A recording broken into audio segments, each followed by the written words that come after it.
All right, good afternoon, everyone.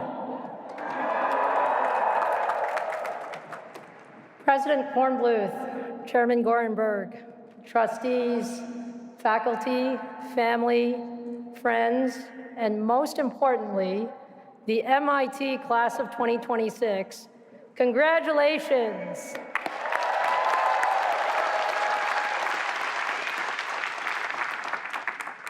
You've earned this, and I can tell you that standing here feels very different than I expected. I've given a lot of talks over the years, but this one is quite personal. And as you can imagine, with Murphy's Law, I somehow managed to lose my voice this week. So please bear with me if I sound a little rough. But I couldn't be happier to be here with you. And if I give you a little bit of my story, I came to MIT in the fall of 1986. My parents dropped me off at Next House. I was 17 years old, born in Taiwan, raised in Queens, and I was pretty sure I was good at math. Then, of course, I walked into 6001 and 6002. And within about 2 weeks, I realized that there were a lot of people at MIT who were very, very good at math. And I remember staring at those first problem sets thinking, my goodness, these are super hard. And I'd never really pulled an all-nighter until freshman year. It was a new experience, but it was a lot of fun doing it together with your classmates. Now, MIT has this incredible way of pushing you further than you thought you could go. You wrestled with the problem, you blew up a circuit or two. Yes, some of you may have. And then somehow the thing worked. And suddenly you realized that you could build something real. And that's when I started feeling like an engineer. One of the best parts of MIT is actually Europe. The opportunity as an undergraduate to work on real research. And that actually truly changed my life. My first Europe was in Professor Hank Smith's lab in Building 39, which Anantha tells me we are decommissioning and moving, making X-ray lithography mask blanks for a grad student. To be absolutely clear, at the time, I had no idea what that actually meant. But I got to put on my first bunny suit and walk into a clean room and start building devices on little 2-inch wafers, which at the time was pretty state-of-the-art. And I learned very quickly to be careful because those wafers were actually really delicate, and I definitely didn't want to be the one who broke them. But I ran a bunch of experiments. Most of them didn't work the way we expected, and so we adjusted and we tried again, and it was the coolest thing ever. For the first time, I wasn't just learning about technology in a classroom. I was part of a team trying to discover something new.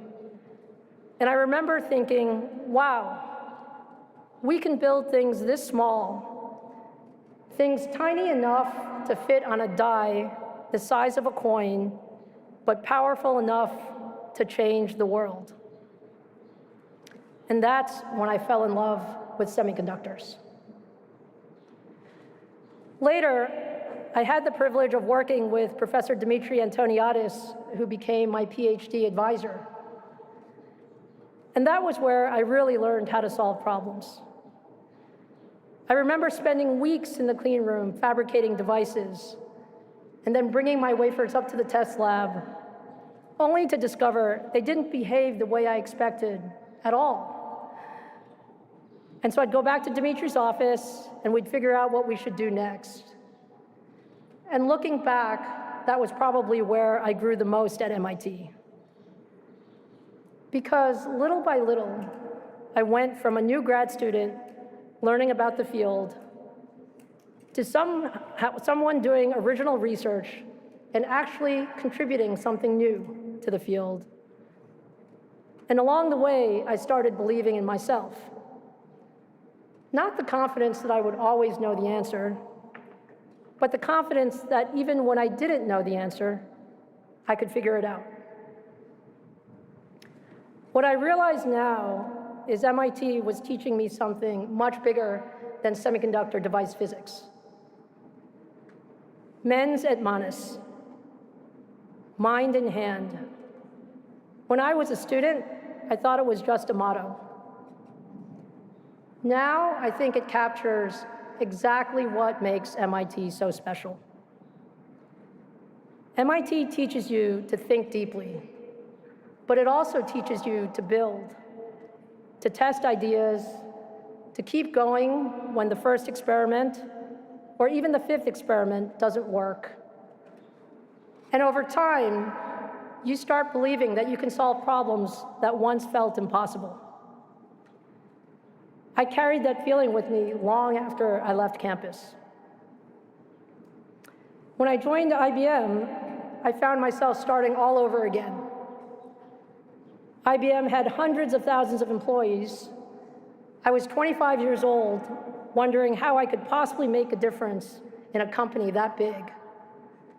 But I learned something important very quickly. Engineering actually doesn't care how old you are. It actually cares whether you have good ideas. And one of my mentors told me something that I've never forgotten. Run towards the hardest problems. At the time, I'm not sure I really knew what that meant, but I now realize this was the best advice I've ever received. Hard problems really teach you what you're capable of. So fast forward a bit. 12 years ago, I got a chance to put that lesson to the test.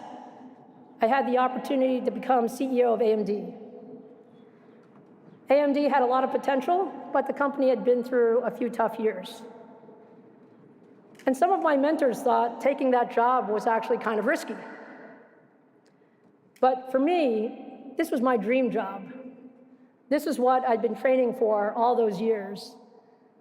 The opportunity to work at the bleeding edge of technology on problems that really mattered. And the first thing we had to do was figure out what we wanted to be when we grew up. This is a big company that had to figure this out.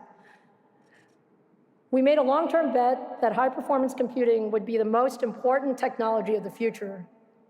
And we gave our talented team the room to think big.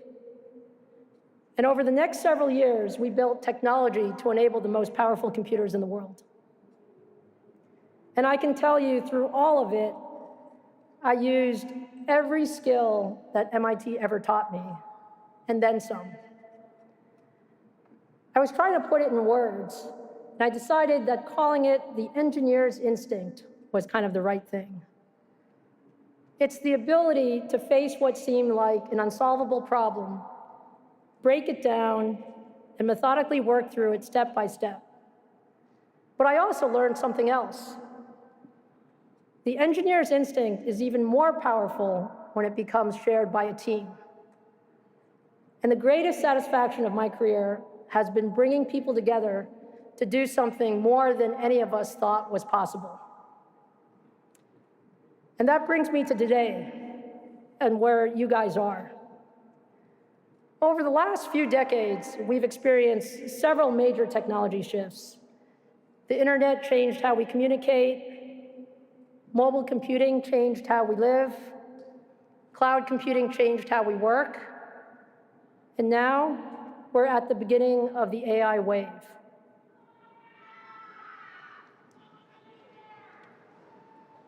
And to me, AI is really different from all of those other waves. The way I think about it is, it's not just a tool that can help us do things faster, because we have lots of tools. It's actually deeper than that. It has the potential to accelerate discovery in every field and help us solve problems that we've never been able to solve before. And to make it personal, the area that excites me the most is actually what we can do in medicine and healthcare. I think we've all experienced firsthand what it feels like when someone you love is sick. And even with incredible doctors and the best care, you realize how hard it is for any one person or any one team to bring together all of the knowledge that has been gathered to help in that critical time of need. AI can help us change that. It can help doctors and researchers bring the world's best expertise to each patient and each loved one and deliver the care that we want for the best chance of a successful outcome. And this, I think, is the promise of AI at its best. Now, the way to think about it is, it makes each of us more capable. Whether you're talking about medicine, science, energy, climate, I think you can say we may discover more in the next 10 years than we have in the last 30. But let me be clear about something. Technology itself does not decide what the future looks like. The best people do. For everything that AI can do, AI can't decide which problems are worth solving. It can't make the hard judgments when the data is not there. It can't take responsibility for the outcomes. These are actually our responsibilities, and they matter now more than ever. This is why I feel this is such an extraordinary moment to graduate from MIT. Because the world does not just need people who know how to use powerful tools. It needs people who know what to use them for. People with a sense of purpose, judgment, courage. People who look at a hard problem and say, I know this is really, really important, and we can figure this out. And that is exactly who you have become here at MIT. So here's what I want to leave you with. I've been very fortunate in many ways. I have great parents. I received an extraordinary education. I've had the chance to work with great people. But I also believe I've been very lucky in my career.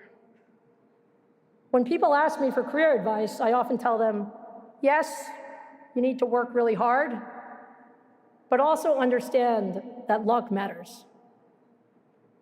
And over time, I've come to believe that the best people find ways to make their luck. Luck is not just being in the right place at the right time. It is taking the risk to work on something really hard. It's challenging yourself. It's choosing problems where you may not know the answer. It's surrounding yourself with people who make you better.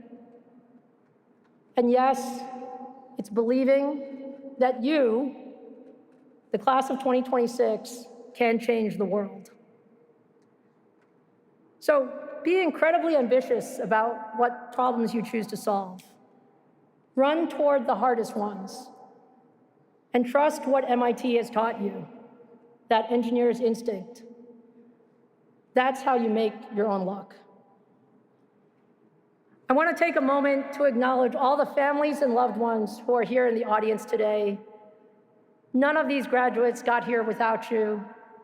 Thank you for believing them, supporting them, and helping them reach this moment. This achievement belongs to you too.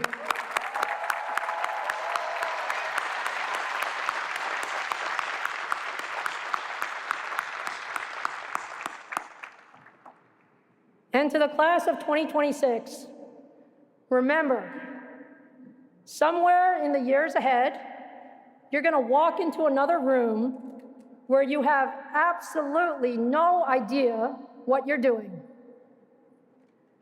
You've done this before. Go figure it out. And as one MITer to another, I am incredibly honored to be here with you today. Congratulations, class of 2026.